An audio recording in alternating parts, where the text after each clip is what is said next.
Iltimos kanalga obuna bo'ling va videoni oxirigacha tomosha qiling, chunki Avtomashina Channel sizga avtomobil dunyosidagi eng so'nggi yangiliklar, tahlillar va kelajak texnologiyalarini sodda va tushunarli tarzda yetkazadi. Bugungi videoda 2026 yilgi Honda Tamper Van modeli haqida batafsil gapiramiz. Avtomashina Channel doimiy ravishda innovatsion avtomobillar, sayohat uchun mo'ljallangan transport vositalari va zamonaviy dizaynlar bilan tanishtirib boradi. Shuning uchun agar siz avtomobil ishqibozi bo'lsangiz, bu kanal aynan siz uchun. Honda Tamper Van 2026 modeli uzoq safarlar, oilaviy dam olish va tabiat qo'ynida yashashni qulaylashtirish maqsadida yaratilgan. Ushbu model Honda'ning ishonchliligi va muhandislik tajribasini zamonaviy Tamper texnologiyalari bilan birlashtiradi.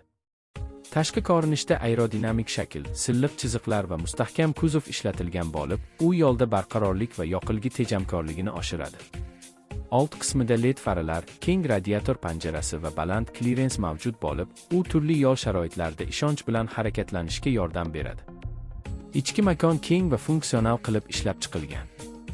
Salon transformatsiya qilinadigan o'rindiqlar bilan jihozlangan bo'lib, ularni yotoq joyiga aylantirish oson. Ichkarida ixcham oshxona moduli, elektr plitasi, sovutgich va suv saqlash tizimi mavjud. Bu sayohat davomida mustaqil yashash imkonini beradi. Shuningdek, yig'ma stol, qulay yoritish va ko'p sonli saqlash joylari uzoq muddatli safarlar uchun qulaylik yaratadi. Honda Tamper Van 2026 texnologiyalar borasida ham zamonaviy yechimlarni taklif etadi. Multimedia tizimi katta sensorli ekran bilan jihozlangan bo'lib, navigatsiya, smartfon ulanishi va ovozli boshqaruvni qo'llab-quvvatlaydi. Haydovchi uchun raqamli asboblar paneli aniq va o'qilishi oson ma'lumotlarni taqdim etadi. Xavfsizlik tizimlariga adaptiv kruz nazorati, to'qnashuvni oldini olish, yo'lakdan chiqishni ogohlantirish va 360 daraja kamera kiradi.